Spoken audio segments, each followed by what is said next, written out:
자, 어제 말씀에 천사 가브리엘이 마리아에게 나타나서 은혜를 입은 여인이다 라고 마리아를 축복하면서 뭐라고 얘기했는가 하면, 내가 아이를 잉태할 것이다. 그는 이름을 예수라 할 것이다. 메시아다. 구세주가 너에게서 날 것이다 라는 그런 예언을 해주죠. 예고를 해줍니다. 그런데 그렇게 마리아한테 이야기할 때 너는 은혜를 받은 사람이다 라고, 은혜를 받은 여인이요, 여러 번 이야기를 합니다. 그래서 어제 뭐라고 우리가 함께 말씀을 나눴냐면, 남자를 모르는 여인이, 결혼도 하지 않은 여인이 임신을 하는 것이, 그것이 은혜인가? 그런 이야기를 제가 어제 드렸습니다. 당시에 그런 일로 말미암아 죽을 수도 있는 일이었거든요. 요셉의 입장에서도 자기와 아직 결혼도 안 한 약혼자가 갑자기 임신을 했다는 소식은 정말 믿음이 아니면 기쁨으로 받아들일 수 없는 소식이죠. 자기 아내 될 사람이 임신을 했다는데 일반적인 생각으로 하면 그것이 의심이 되고 받아들일 수 없는 이야기잖아요. 그런데도 불구하고 은혜를 입은 자요라고 어제 천사가 이야기를 했다. 그것을 하나님의 음성으로 듣고 순종했던 마리아와 요셉의 믿음을 우리가 어제 함께 살펴보았습니다. 자, 오늘은 그렇게 아이를 잉태한 일이, 메시아를 낳는 그 마리아가 정말 복된 사람이라고 하는 것을 확인시켜주는 그런 과정이 나오고 있다. 그렇게 보시면 될 것 같습니다. 39절에 이때 그랬습니다. 마리아가 천사의 예언을 들은 후에 일어나 어느 산골로 가서 유대 한 동네에 이르렀습니다. 나사렛은 아닌 것 같아요. 그죠? 유대 한 동네에 어느 산골로 갔는데, 거기 누가 있었냐면 사가랴의 집에 마리아가 들어갔습니다. 제가 주일에 설교드렸죠. 사가랴는 제사장이었고 그의 아내는 엘리사벳이었고 그 두 사람의 자녀가 세례 요한이었습니다. 두 사람은 의인이었어요. 이스라엘의 하나님의 구원을 기다리던, 로마로부터 압제로부터 우리를 구원시켜 주실 메시아를 기다리던 사람들이 사가랴와 엘리사벳이었습니다. 마리아가 일어나서 천사의 그런 이야기를 듣고 사가랴의 집에 가서 엘리사벳을 만났는데, 엘리사벳이 마리아가 무난함을 들을 그때 엘리사벳 복중에 있던 아이가, 세례 요한이죠, 잉태하고 있었으니까 그 아이가 막 뛰노는 게 느껴진 거예요. 남자는 모르겠죠. 우리 어르신들은, 우리 여성분들은 이 아이가 복중에서 이렇게 태동하는 걸 충분히 느끼실 수 있을 텐데, 엘리사벳이 아이가 복중에서 마리아가 온 걸 보고 막 뛰노는 거를 느꼈습니다. 그때 엘리사벳이 성령이 충만함을 받아서 평소에 기도하고 구원을 바라던 그런 신실한 엘리사벳이었기 때문에 성령의 충만함을 받아서 마리아가 온 그 순간 마리아를 축복하게 됩니다. 뭐라고 축복하느냐? 42절에 여자 중에서 내가 복이 있다. 내 태중의 아이도 복이 있다. 라고 마리아와 예수님을 축복합니다. 네. 그러니까 이제 마리아가 임신을 했는데, 임신을 하는데 그 내 뱃속에 있는 그 아이가 정말 복이 있다. 그리고 그 아이를 임신한 너도 참 복이 있다라고 마리아가 아닌 다른 사람이, 천사가 아닌 다른 사람이 마리아를 축복해 줍니다. 마리아야, 네가 지금 아이를 가진 일은 복된 일이야. 그것은 지금 네가 복이 있는 거야. 너도 복이 있고 내 뱃속의 아이도 복이 있도다. 라고 성령의 충만함을 받아서 이야기해 줍니다.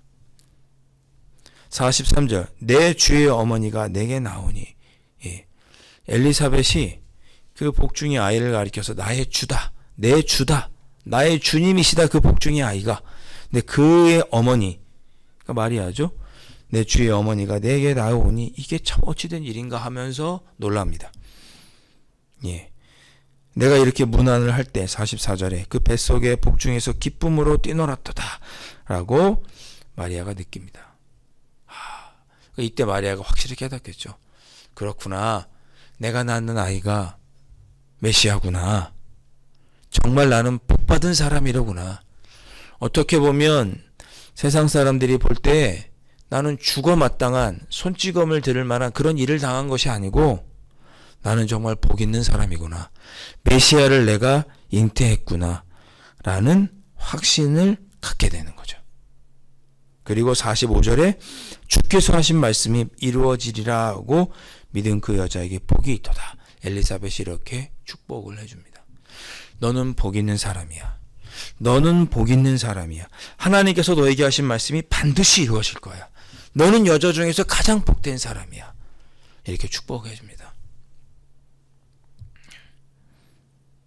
그 이야기를 듣고 46절부터 56절까지는 마리아가 드디어 온전히 확신을 하고 하나님께 찬양하는 내용이 46절부터 쭉 나오는 거죠. 마리아가 46절 이르되 내 영혼이 주를 찬양하며 하면서 쭉 찬양에 대한 이야기를 합니다. 그래서 이 부분을 마리아의 찬가라고 우리가 부르죠. 예. 마리아가 드디어 온전히 나에게 닥친 이 일이 세상적으로 보면 고난일 수 있고 손가락질 받을 만한 일이고 부끄럽다고 남들이 말할 만한 일이지만 이것이 이루어지리라고 이 일을 통해서 메시아가 나타날, 메시아가 태어날 그런 일이로구나라고 그녀가 받아들이고 하나님, 그렇게 자기에게 은혜를 베풀어 주신 하나님께 찬양을 돌리는 내용이 쭉 나오고 있습니다. 48절 그의 여정의 비천함을 돌보셨음이라 보라 이제부로는 만세의 날을 복이 있다 일컬으리로다. 나같이 비천한 이런 인간의 몸에서 메시아 하나님이 태어나다니요. 이제부로는 나를 복이 있다고 사람들이 일컬을 것입니다. 정말 그렇죠. 예. 마리아는 예수님을 잉태한 어머니라는 그런 칭호를 계속 듣게 되는 거죠. 예. 우리 가톨릭에서는 마리아를 그래서 거의 신성시하는, 예. 그렇게 칭송받는 인물로 마리아가 높이 칭송을 받고, 지금도 우리 누가 마리아를 안 좋게 보는 사람이 없어요. 예수님의 어머니라고 우리가 높여 부르죠. 예. 칭찬을 듣고 만세의 날을 복이 있다고 일컬음을 받는 그런 칭송을 마리아가 듣습니다. 그렇게 하신 자기에게 은혜를 베풀어 주신 하나님을 찬양하는 내용이 쭉 나오고 있습니다. 낮은 자를 높이시고 줄인 자에게 복을 먹을 것을 주시고 비천한 자를 높여주시고 52절 53절 그런 내용이 쭉 나오시죠. 하나님은 능력이 많으신 분이십니다. 크신 분입니다. 악한 자들을 물리치시고 강한 자들을 낮추시고 부자를 낮추시고 비천한 자, 가난한 자, 줄인 자들을 높이시고 은혜를 베푸시는 그런 하나님이십니다. 라고 그렇게 비천한 자기, 인간인 자기신의 몸에 예수 그리스도를, 메시아를 낳게 하시는 하나님을 찬양하면서 석 달 정도 엘리사벳의 집에 머물다가 돌아가게 됩니다. 자, 오늘 마리아가 이렇게 스스로 신앙 고백을 하는 그 고백의 과정이 우리들에게 있었으면 참 좋겠다, 그렇게 생각합니다. 쉽지 않은 일이겠지만 성령님께서 도와주셔서 내가 지금 겪고 있는 이 일도 하나님께 영광이 될 수 있는 은혜의 시간이로구나, 은혜의 과정이로구나 라고 받아들이고, 나같이 부족하고 연약한 자에게 이런 일을 통해서 하나님의 영광이 나타나게 하시는 그것이 복된 일입니다. 마리아가 그렇게 고백했던 것처럼 우리도 고백할 수 있으면 좋겠다. 쉬운 일이 아니겠죠? 그러니까 이런 믿음이 있었으니까 마리아도 예수님의 족보에 들어갈 수 있는 것이죠. 여러분 앞에 닥쳐온 고난이, 여러분 앞에 닥쳐온 어려움이 은혜이고, 이런 일을 겪은 내가 이 일로 인해서 하나님의 영광을 돌릴 것이기에 나는 복된 사람이다, 이렇게 고백하는 일이 얼마나 어려운 일입니까?